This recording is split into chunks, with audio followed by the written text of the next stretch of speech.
Welcome to episode 5 of Beef Brothers. This video will be on YouTube and in podcast format on your listening app of choice. Let's say g'day to the iconic duo of 1989 NBA champion and 18-year veteran Rick Mahorn and 1982 all-rookie first-teamer and a two-time NBA All-Star Jeff Ruland. How are we this evening, gentlemen? I'm great, Adam. I'm great. How about you, Jeff? I'm just peachy. Oh, boy, you look like a peach who's been out in the sun. Oh, my gosh. You in the sun and that daggone electric shock you got in your hair. I don't know what's going on. Your brother. Yeah, okay. He's trying to get my color. Our episodes begin with discussion on today's NBA, and then we'll cover the latest news and hear Rick's and Jeff's opinions, and then I'll turn back the clock as they reminisce about their lives in basketball.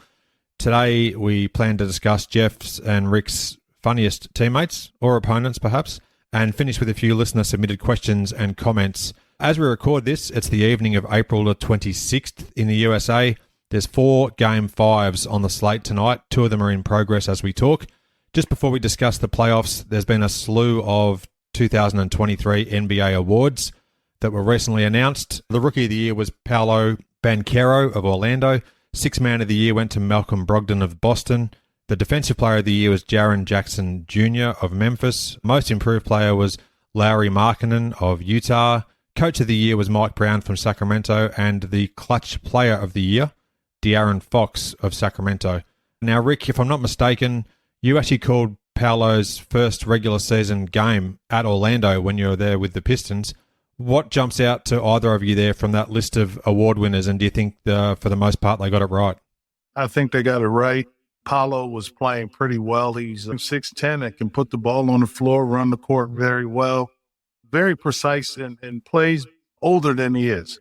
I like the way that he comes and approaches the game with, hey, this is Orlando. Yeah, might be the first pick of the draft, but he really came prepared each night to play.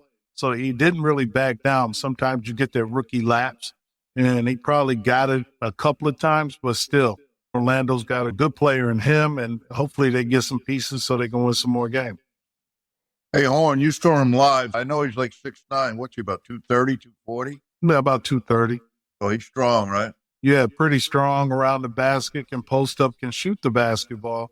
But now he plays a high usage rate because they need his game from all aspects. But like I said, he's got a promising future down there in Orlando. And I think Orlando having that first pick, other than having Shaq and Penny Hardaway at the number 2 pick, and also Dwight Howard, this is somebody that can play in multiple positions. What do you think about any of the other results there? I remember earlier in the season, Jeff, you were talking about Lauri Markkanen.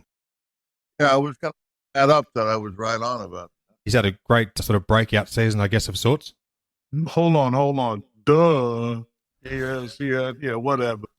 I agree with all the picks. They were spot on. You could go here or there, but I had no problem with any of those.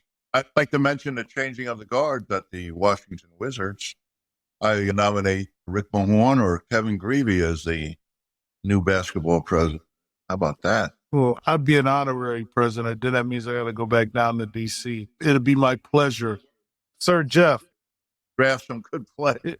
When you look at it, there's going to be a lot of changes in this league. How it is when coaching carousels, general managers, presidents.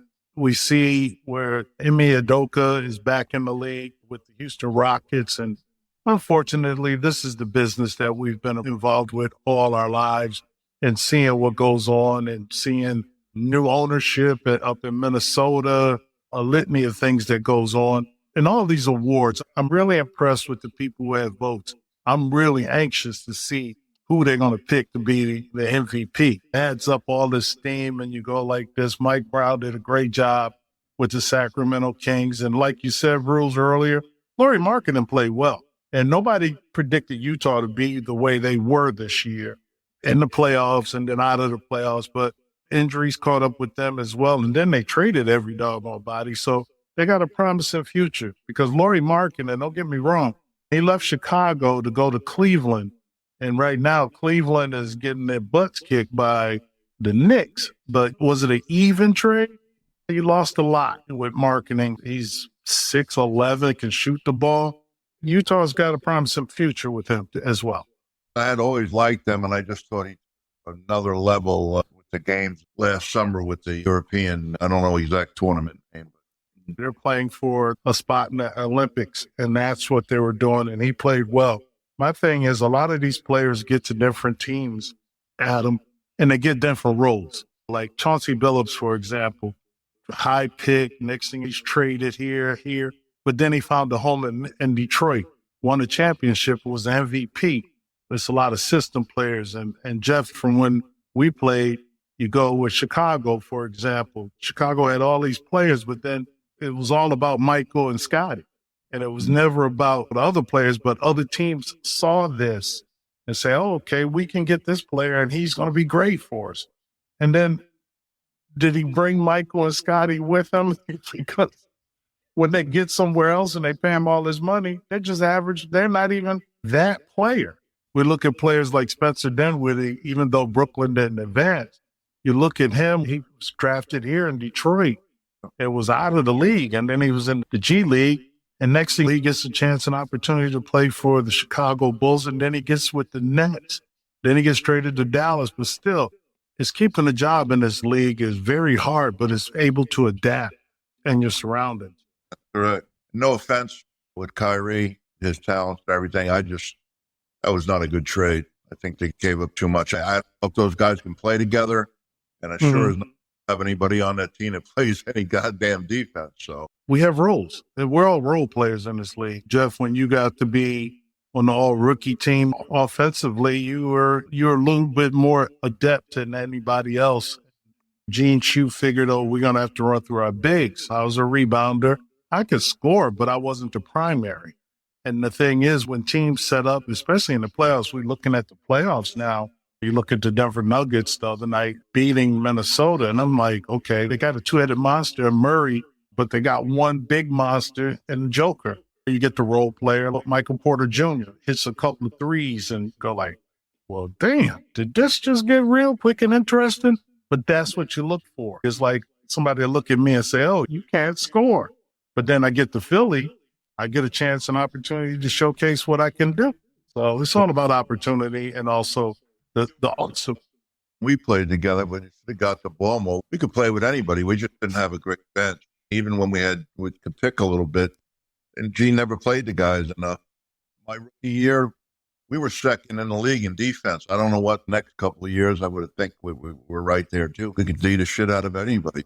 Celtics had Hall of Fame guys coming off the bench, and we had Gibson, unfortunately.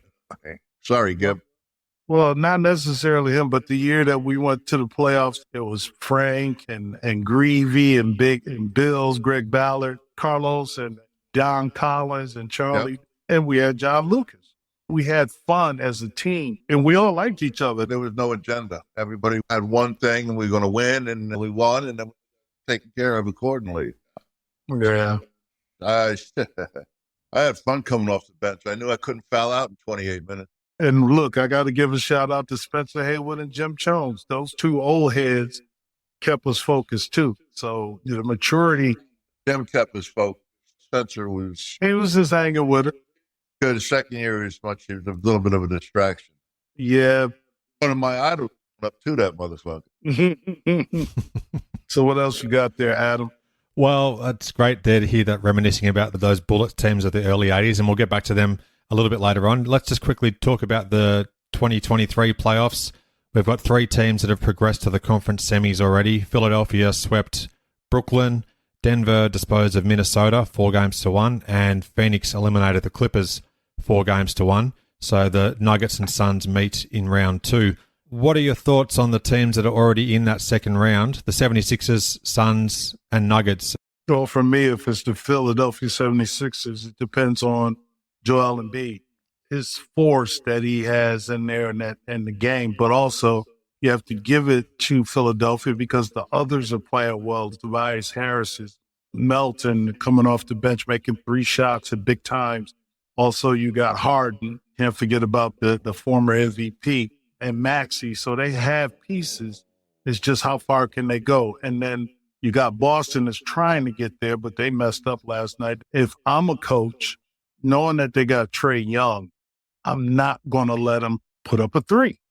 I'd rather let somebody else put up something. And the thing is, you can't be that far back because between him and Steph Curry, they don't shoot the ball. That's when my coaching mentality come in, and defensive mentality. You don't let no guy just walk up and you jab at him, and know it. If you can go into overtime, you play him off the three-pointer, not outside the three-pointer where he can win. But, hey, got to give it to them. But Philadelphia, in order for them to advance, they play the winner of Boston, right? Yeah. And I'm looking at Boston, I'm saying, okay, can Boston beat Philadelphia? That's going to be a doozy because you got both of the cities that don't like each other as far as competition of the city, but it's also a throwback game.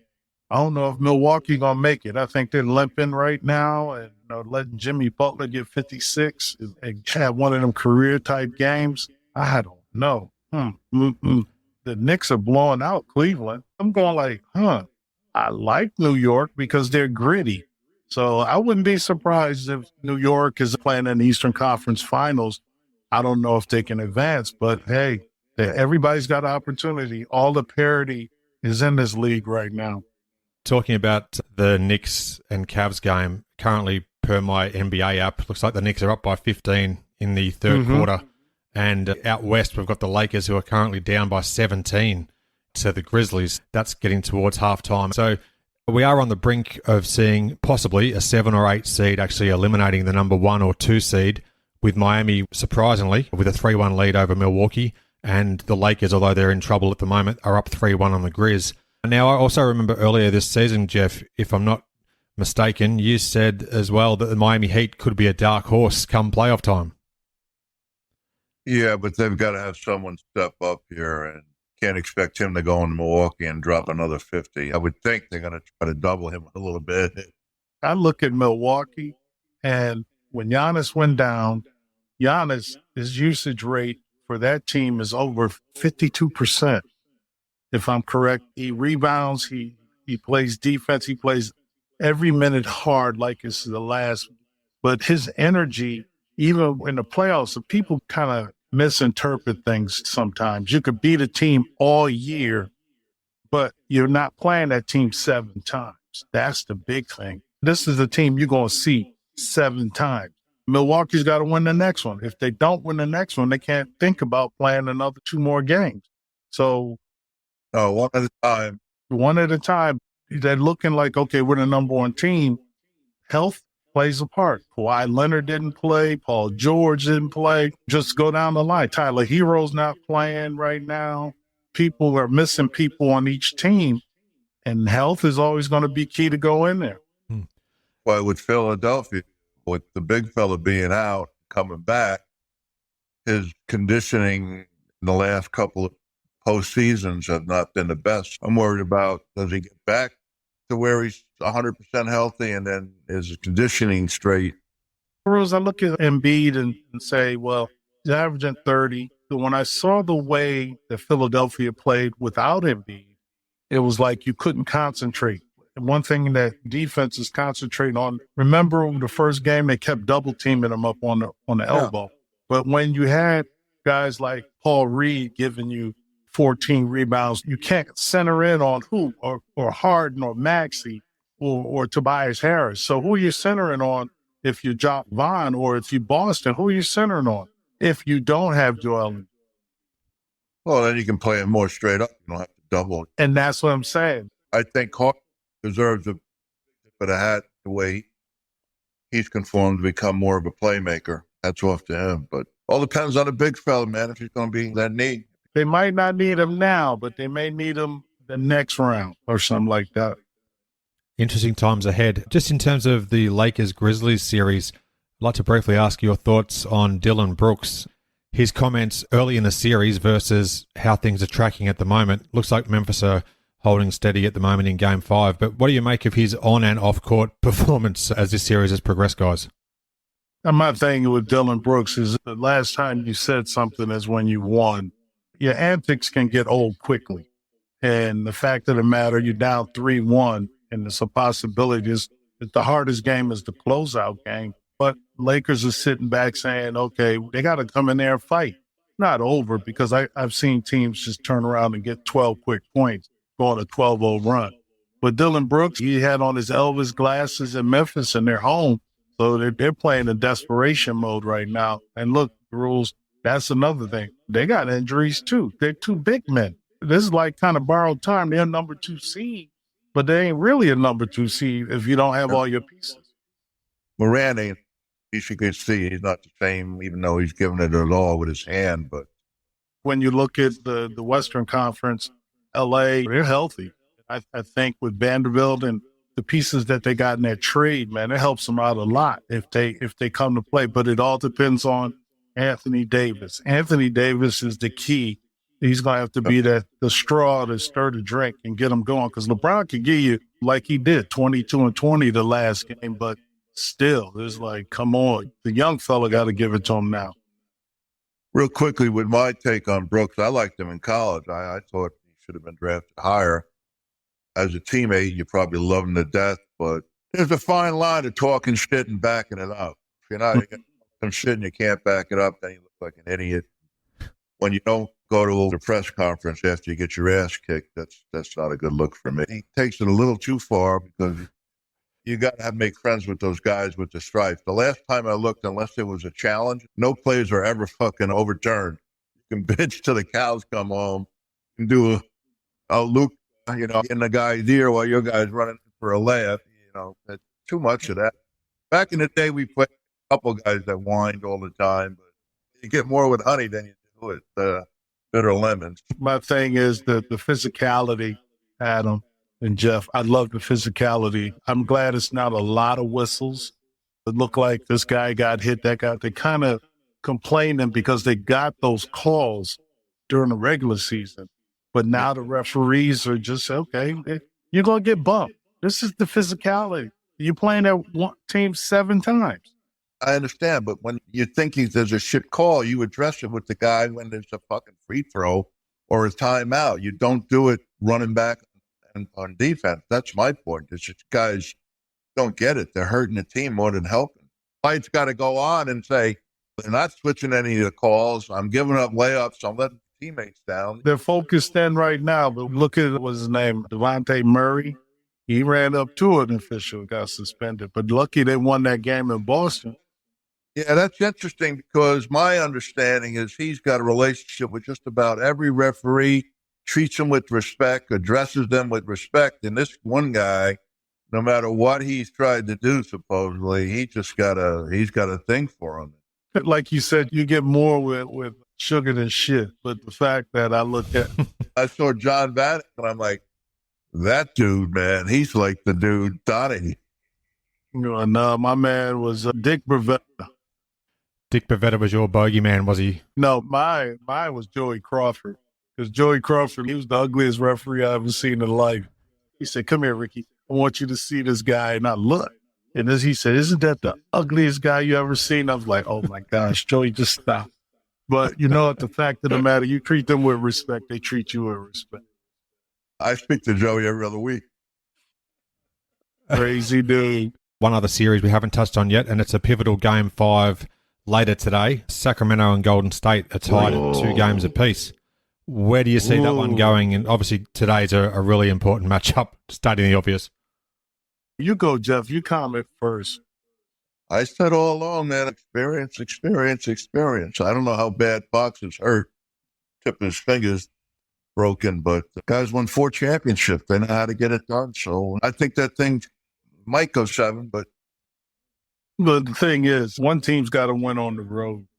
And when you look at it, you say they got the experience, but not all of them have the experience. It's only 5 of them that are there that have the experience. But it's like the teacher and the pupil, and the fact that neither team plays defense. So it's like first one to 150 wins the game. And Sacramento had that game until Curry calls a timeout. He did the Chris Webber getting a timeout, but it wasn't a timeout.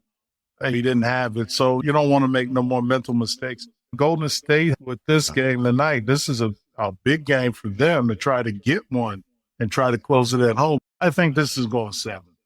Anything further you'd like to discuss about the current playoff race? Go ahead, Joe. Just my hats off to Butler's performance, and then Brooks at Phoenix. That dude, man. He's a hell of a player. I'm a big fan. Booker. He had, what, I 47? thought you said Brooks. This is going to be a fun matchup, too, against the Suns and the Nuggets. The Nuggets just don't scare nobody to me. It's like, okay, only person they got to me is Joker, but I think this one should go 7 as well. Don't underestimate Murray, man.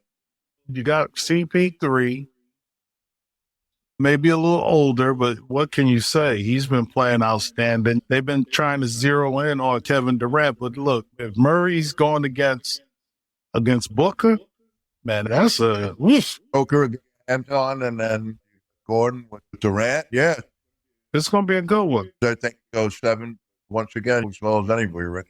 They got to stay healthy. Neither team has the bench support like, no, they really don't have a bench. After you go past their top 5, it's like, it's a pick 'em. It was interesting to see Durant, even though he had 31 points, I believe it was, he was commenting on Devin Booker's performance and said it was spiritual, which I found that was a terrific comment in the post-game presser. 25 and a quarter, you're damn right. Hey, listen, that dude, he doesn't stop moving. He's like Curry, but a bigger size Curry that plays on both ends of the court. And him being from up here in Michigan, you go like, well, damn, was he playing that good back in the day? Why didn't he go to U of M or something like that? Long arms, he's athletic as hell, and he's got a stroke, man. Mm-hmm. Just delve into a little bit of history to then round things out with a few comments and questions from listeners. Whilst it's almost impossible to top the Beef Brothers in terms of fun and frivolities, who were some of your funniest teammates back in the day that spring to mind? There's only one. The dude that's in this podcast with me, man. The only guy that had a decent sense of humor was Sobers. Ricky Sobers. Carlos was a good... Listen, Adam. He's deferring a lot of things. If it wasn't for him, man, I can't even comment on who would do the worst to each other. And you go like, did he just do that? To do with the bus driver with the Jerry call, we used to sit there and fun of him, call him Barry White. We called him so many names, man. This dude, we had so much fun. That's why we're still the best of friends. That it ain't really nobody I know that is funny as Jeff. I mean, I don't play with guys like Sally and John Sally. He was a little comic or whatever he wanted to be, but when it came to cracking jokes and laughing and doing crazy pranks, Jeff had to be the best, man. Got along so well because we both very same kind of sense of humor. More importantly, 2 things. Number 1, we never saw color, and number 2, we could laugh at ourselves. If it was a play on the court and Jeff just fucked up, man, I would just look at him, just shake my head. Oh, you can't touch it with them little short arms, huh? Couldn't grab everything. We would get in trouble on the road when we didn't have things to do or we got bored. We were just bad kids. We were in Atlanta, and there was this young man behind the counter, and we agreed upon going into the lobby at 1:30 in the morning and start calling each other racial names and like fight. Almost shit himself. The guy looked at us like we were the craziest. We just sit there.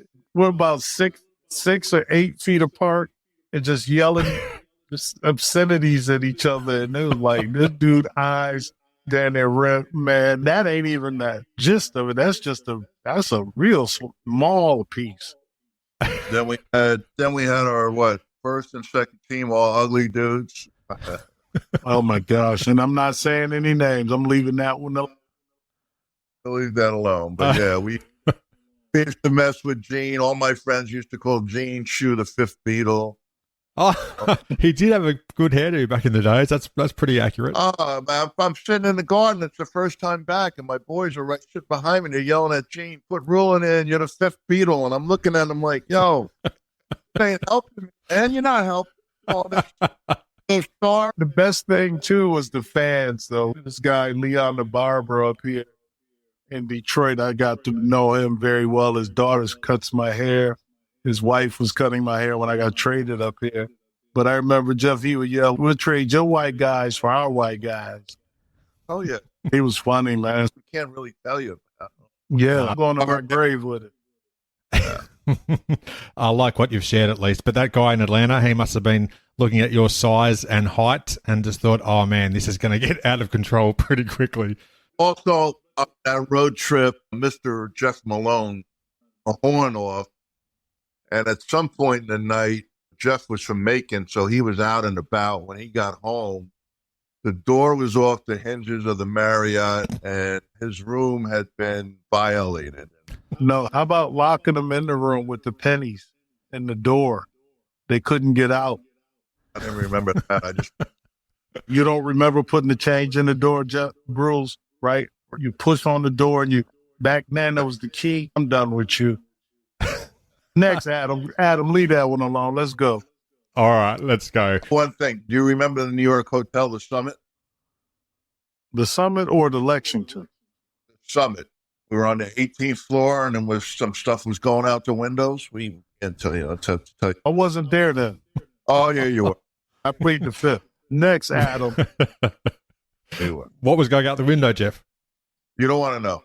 Okay. We'll move on. Perhaps we'll circle back. We hope the people that are listening don't remember that. Say, oh, I remember something flying. But anyway, go ahead, Adam. Something hit me on the head down on the sidewalk. A few listener questions and comments to round things out. Ken C.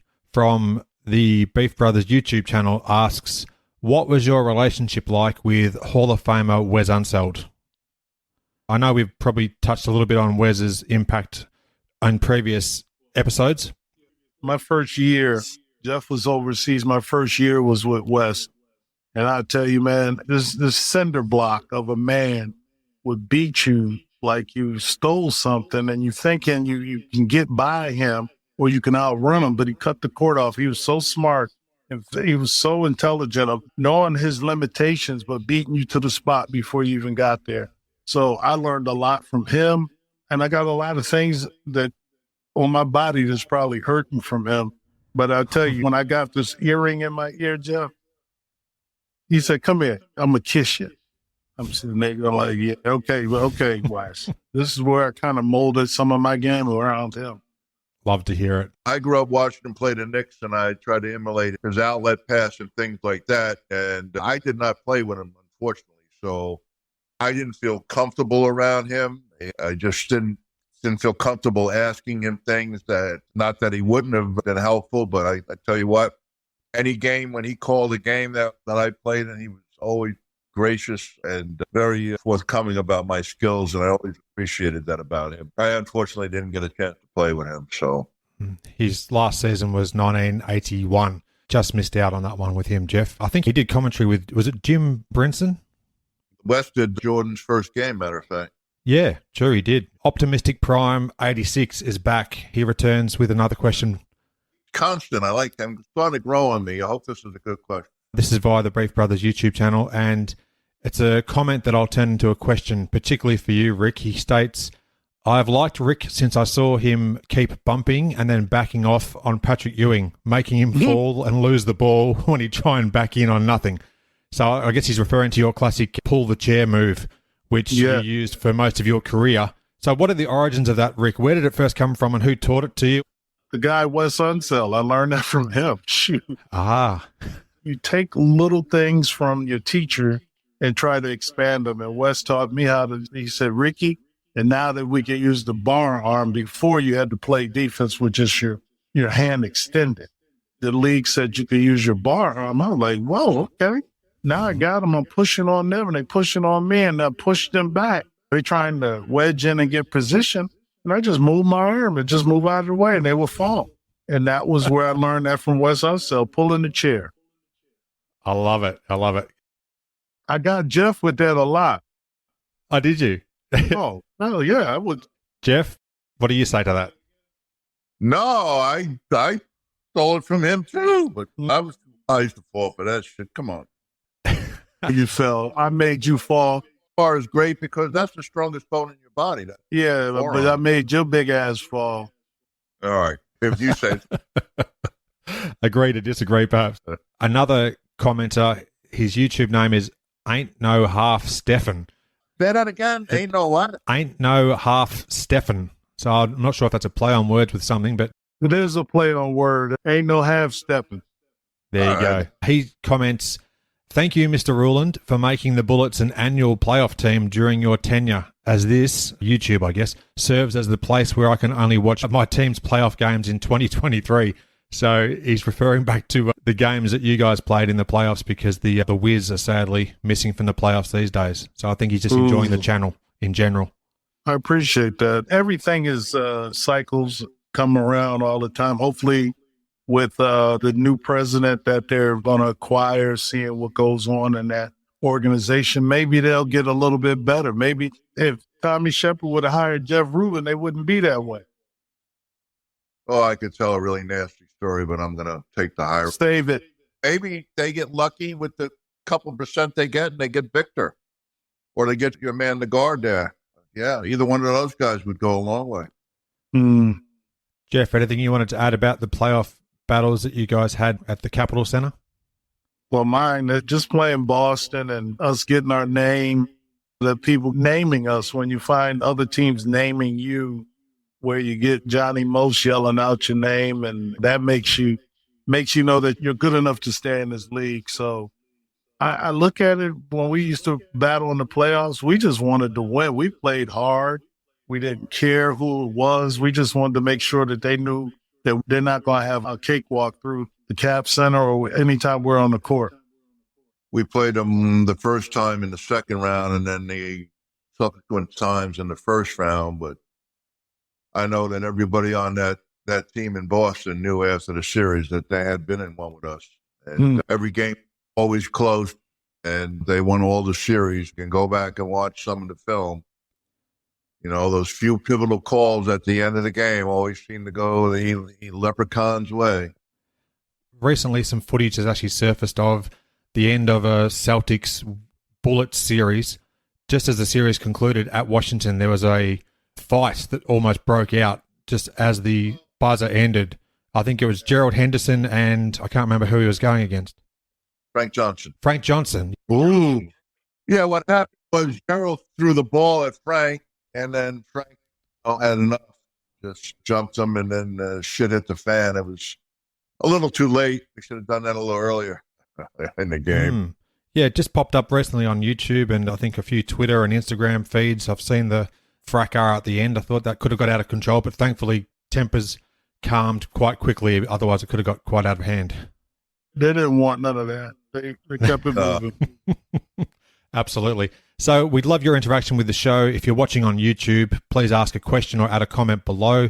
Rick and Jeff can respond in future episodes. You can also email the show to send it to me inallairness@gmail.com. I can collate any submissions for the next episode. And you can also reach out via Instagram. Rick is at rickmahorn44official. Jeff is Ruland Jeff. Just one word, Ruland Jeff. I'd like to get my name back for the rat bastard that stole it. Whoever the hell Jeff on Instagram is. Or you should just say the real Jeff Ruland. There you go. That's there true. You go. Thanks very much again today for your time, gents. A pleasure as always, and I look forward to chatting again soon. All right. Thanks, Adam. Love you, Rose. All right, brother. Talk to you soon, Horn. Love you. Thank you again.